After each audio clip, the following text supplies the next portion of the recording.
NASCAR, this is all your fault. Yeah. I hope you realize that. We love you still, but again, Oh yeah, you find ways to piss me off, and oh my god, I don't almost have words sometimes to explain how detrimental it is to the sport when you guys are not being consistent with the caution calling.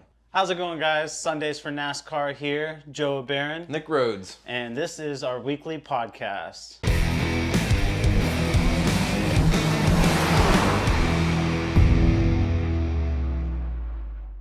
If you guys haven't seen us here before, go ahead and hit that subscribe button, that like button.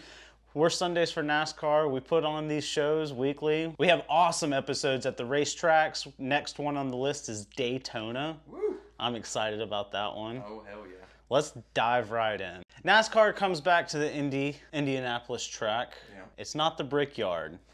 Unfortunately not. We were here at Indianapolis Motor Speedway road course, and it was an eventful day. Yeah, it was very uneventful until it became eventful. Oh my God, we have a lot of things to talk about today. Tyler Reddick wins 2 stage points, adding on to quite of the lead over Austin Dillon, Yeah. which is very exciting. Yeah, Austin Dillon was right there behind him, so he got a lot of stage points. Also today, Tyler Reddick getting those 2 playoff points is probably huge for him. Definitely huge. Your heart was not into this race when you knew that the Brickyard wouldn't be happening. Right. Still excited about the road course and the Cup Series running there for the first time, but again, a little disappointed it wasn't the Brickyard, the crown jewel race that they've been running since '94. How'd you guys feel about this road course race? Were you pissed that a lot of people are mad that the Brickyard 400 didn't happen? The icon is not a Daytona 500. Like everybody says, it has its own heart, own place in NASCAR. Yeah, absolutely. But this was a good way of showcasing what NASCAR can do with these road courses, and Oh boy, yeah, they can do a lot. they definitely Or maybe can't do a lot. I don't know. They just make their own decisions, and things just get crazy from time to time. Definitely was intense. So overall, I enjoyed the road course. I thought it was probably the most dramatic, the most nail-biting, the most Chase Briscoe-y. I mean, dude, it was awesome. Did you like it? I enjoyed it. It was exciting, like you were saying. It was like edge of my seat every single lap. You know, there were a lot of different lead changes and everything. People up front that you wouldn't necessarily expect, and I think it really did deliver up until about the end of this race. The last 10 laps. Yeah, it was the last 10 that seemed to take about 2 hours. It took almost the whole race what it took. This was a short race, guys. It was supposed to happen within 2 hours and 2.5 hours max, and it drug over well into 4 hours. Yeah, because I almost tweeted that exact same thing. Like, how did we make the shortest race of the year potentially the longest? I'm just almost that long. I'm still a little bit shooken up over this race. This was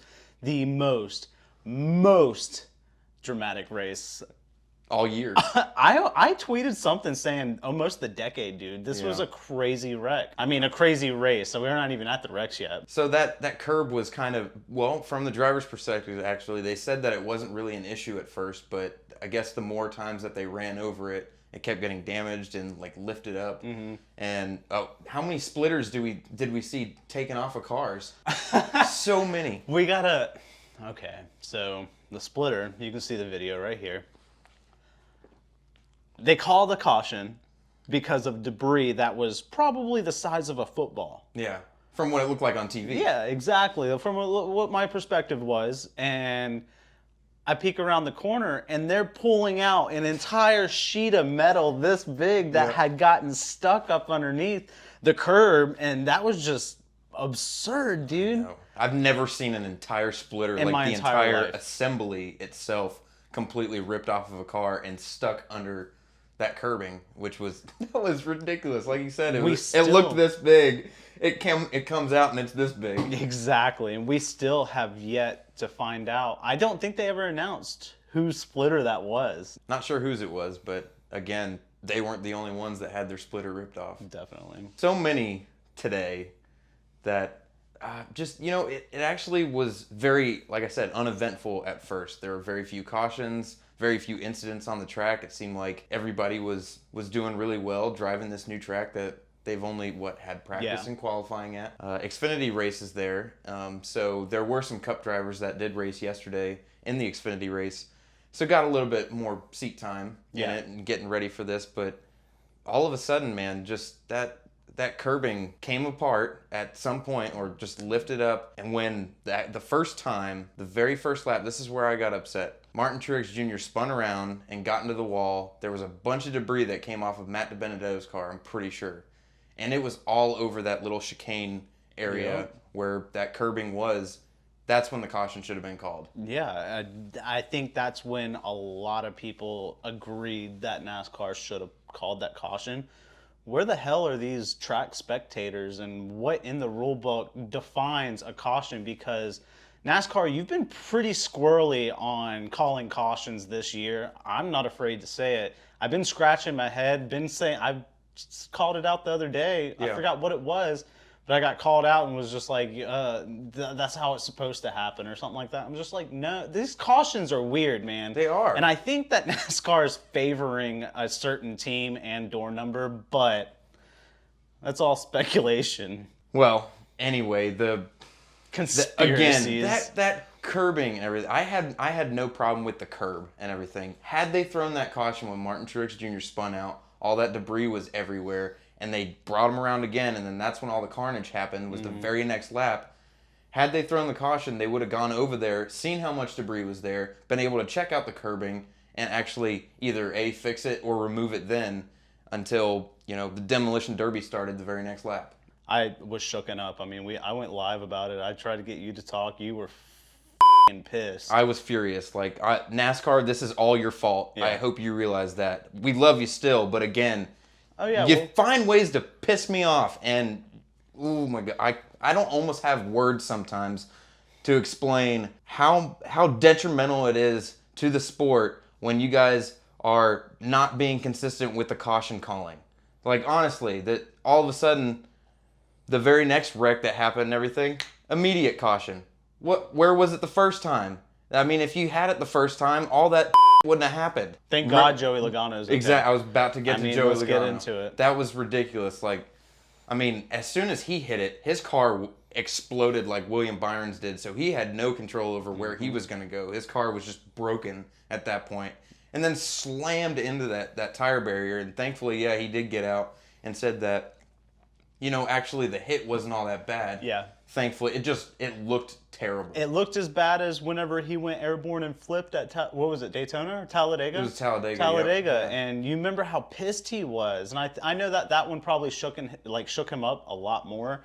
And he got out of the car and he was chuckling a little bit. He wasn't happy, but glad he's okay. And I guess it wasn't as hard of a hit as it looked, but man, he hit that wall. You saw the tires going everywhere. The wall fell apart. Mm-hmm. It was crazy, man. I know that. So again, with all that debris, did I not call it? I'm screaming at the TV, throw the caution. They go all the way back around, and then how many 10, 12 cars were taken out of this race basically in one incident partially because of the curbing, partially because of all the debris that was out there. And it was such a bad situation. I know they can't foretell the future and know exactly what's going to happen, but at the same time, when there's an incident like that where a driver gets into the wall, like Martin Truex Jr., and you can visually see on the screen, all right, we're not there. We're just watching on TV, but there are pieces flying everywhere. Is that not a telltale sign to at least have a caution? Because there were two before that for debris. Exactly. Again, inconsistent. Exactly. And I didn't see all the debris. I did see the debris that came out when Martin Truex, but just to take you back to when the splitter came off, the debris looked this big, but ended up being this big. These road courses, you don't know what everything's there, so you need to call the caution if there's debris because it's dangerous. It's very dangerous. Again, but with those splitters, if an entire splitter can go underneath that curbing, don't you think that potentially they probably should have, checked to see if it was going to be okay? Because if an entire splitter can go underneath it, what do you think is happening when these guys are flying over it? Joe Logano said that, yeah, you can just fly right through there. You're on the gas the entire way through there. Exactly. So, I mean, we saw guys getting up in the air, all 4 tires off the ground. Michael McDowell. Give me 4 fresh ones. Wasn't it Michael McDowell? Yeah, Michael McDowell. Dude got like 8 feet off the ground. And Corey LaJoie. Man, that was absurd. Yeah. Insane. Would you like to see the race come back to the Indianapolis road course? Yeah, you know, somebody said this to me. I want to say it was Mark, actually. I'd like to see him alternate it between the two. If you're going to run at Indy, I think, you know, maybe every 2 years or every other year, you go do the Brickyard, the actual oval, and then maybe switch it the next year for the road course, or potentially have both. But again, you know, they're trying to spice up Indy because a lot of fan fall off has happened there throughout the years. Apparently, that's the most boring race of the year. Yeah, they've never been to Atlanta. I heard someone talking about on SiriusXM that, man, it's not only because it's a boring race, but how hot it is. And you know what I said? They must have not have been to Atlanta.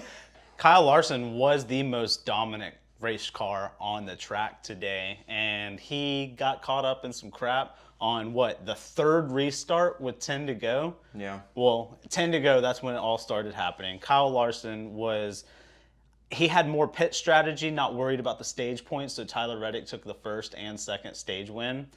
But Kyle Larson got on the racetrack, man. He was showing them colors fast. Oh, yeah. Fastest car, most dominant, clearly. Denny Hamlin, he was up there at the end. We'll get to that in just a second, but I mean, he wasn't anywhere near to the front. He was having a lot of problems, actually, I thought, that I saw throughout the race. He just couldn't seem to catch a break just because his pit time was off. Yeah. And then he figured it out. I don't know how he ended up doing it at the end, but he did it. Not even there yet. But Kyle Larson and Chase Elliott. You're a big Chase Elliott fan. Don't forget about William Byron. Team Hendrick is the most dominant. We've said it. We continue to say it. Continues to be the team to beat every week. Is the Hendrick boys going to bring home a championship this year?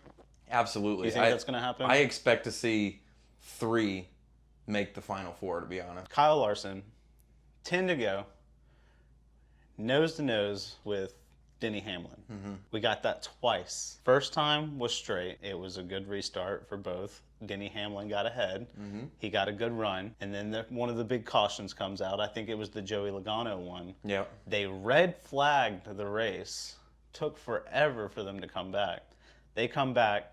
Kyle Larson's ready to go side by side. And then something happens with Kyle Larson. He gets nudged and drops almost 8-10 spots. Yeah, he was shoved off the track and lost a bunch of positions. Oh, that's what it was. Yeah, he got shoved off. Yeah, but, you know, again, came back and finished where, you know, Kyle Larson is supposed to finish. You know, www.chasebriscoe.com.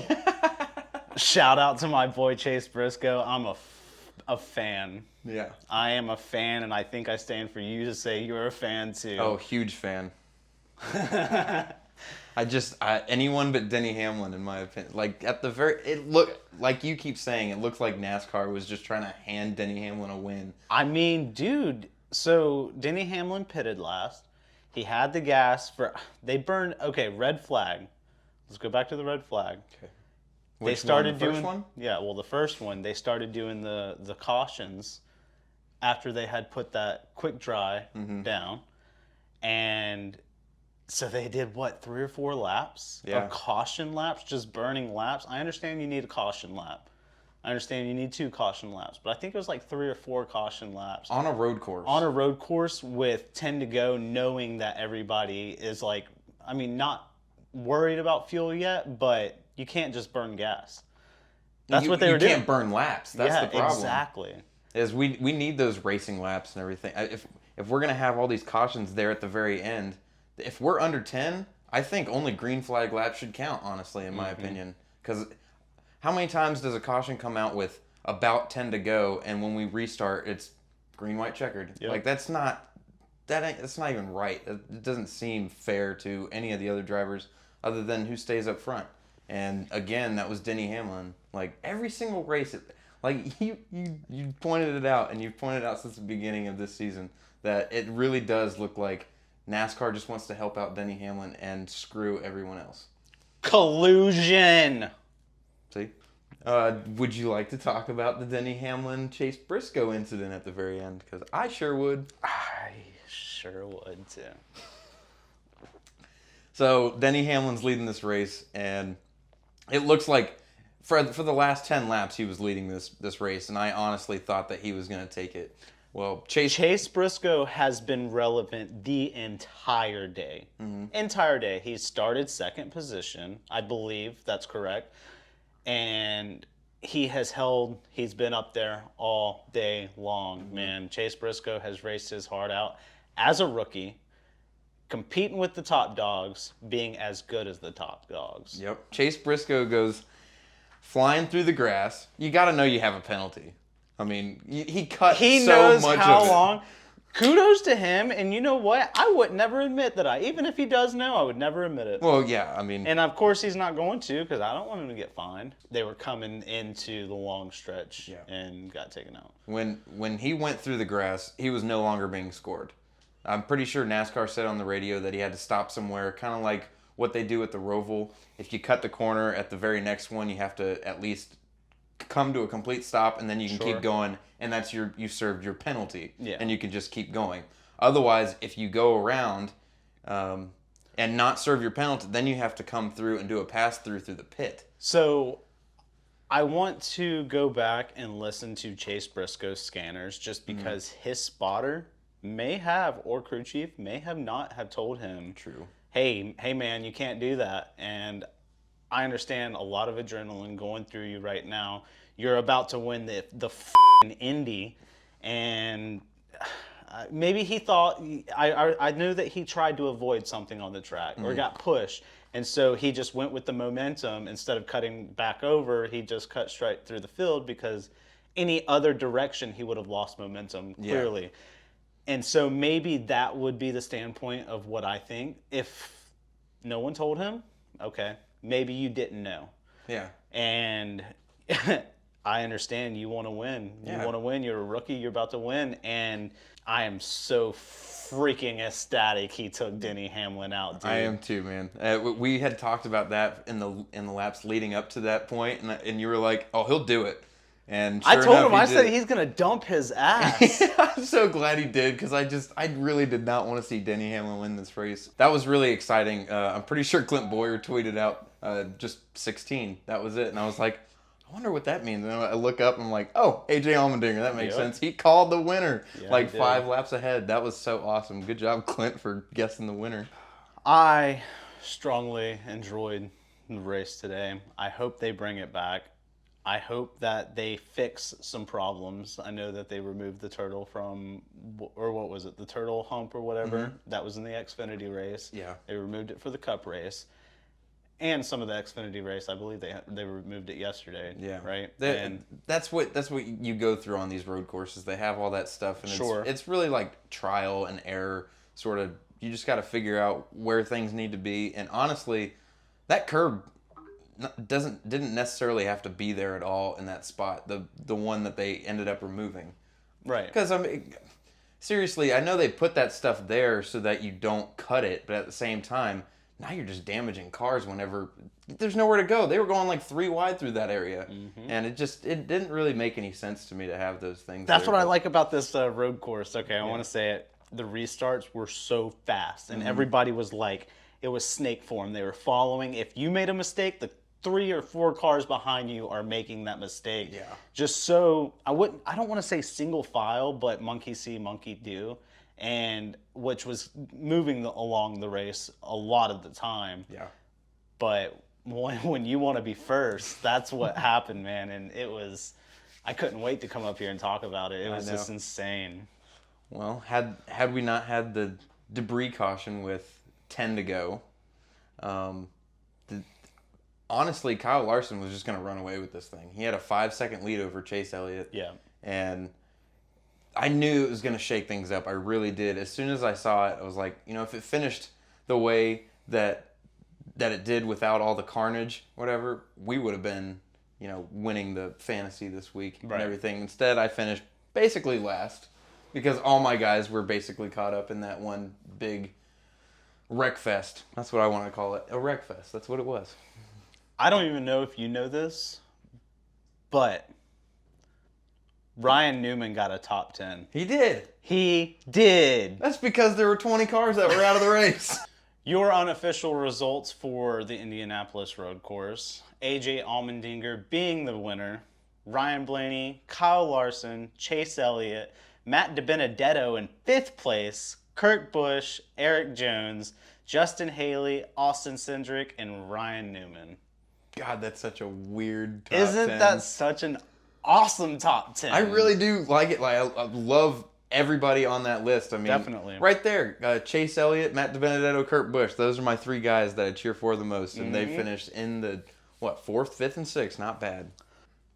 Next Sunday, we have the Firekeepers Casino 400, Michigan International Speedway. No more road courses until the Roval. Until the Roval.